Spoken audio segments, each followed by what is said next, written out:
Preface.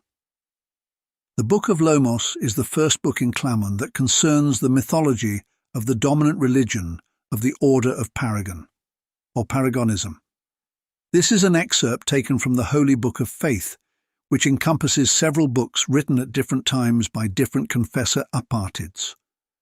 The Book of Lomos is the first of the series written in early 400 by an apatrid of unknown origin.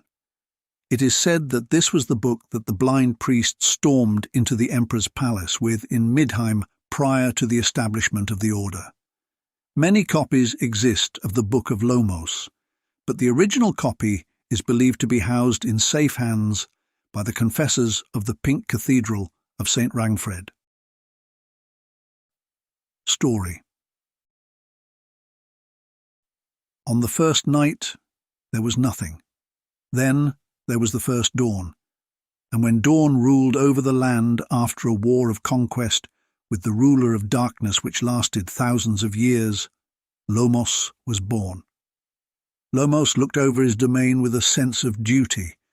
Knowing that he was entrusted with his fiefdom given to him by dawn, he knew that he had to turn his lands into a productive one. Given the knowledge of his martial history after a 1,000-year war with darkness, he populated his space with trusted vassals. At first the vassals were bright, as many were eager to turn coat. However, Lomos found that his vassals blinded the sky with their light, making no room for any darkness to creep over. Lomos felt overwhelmed. Without darkness, there was no purpose for light. Lomos then built a fortress using the resources of several of his trusted vassals, and the fortress in the sky was created.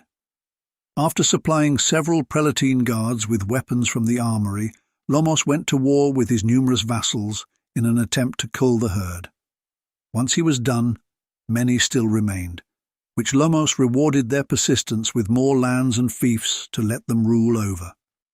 After his war, Lomos began to map his lands. After seeing the big great red star in the sky, he created his court out of it, and the surrounding, and following that, his kitchen and armory.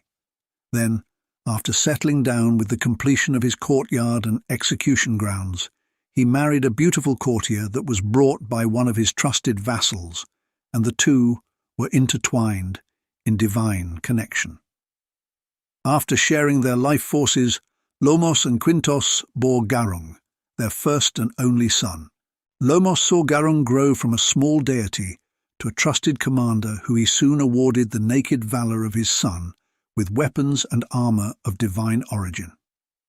These rewards given included a set of silver armor and a long celestial spear. After Garung fought and commanded all of his father's battles without weapons or armor for over 1,000 years, Garung was pleased. However, Lomos grew uncaring for his domain, as he spent most of his time observing his son's long-lasting celestial battles.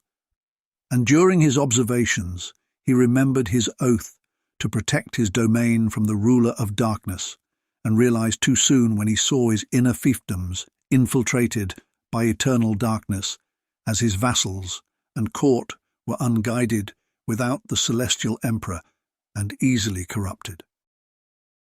His celestial court was infiltrated and burned from the inside, making Lomos lose his one and only home. Lomos found hospitality among his vassals, and he now travels across his lands asking his vassals for patronage and a place to stay for his visit. After doing this, many of his vassals began to call him the Celestial Hermit Emperor. However, before he sent out on his travels, he entrusted Garung with his celestial Prelatine guard, as well as his celestial levy, and ordered the celestial general to take back his domain. Garung went on a 1,000-year crusade on all of Lomos's vassals, leading him to come to domains of the Lord Vassal's son, and eventually her planets. End of the Book of Lomos.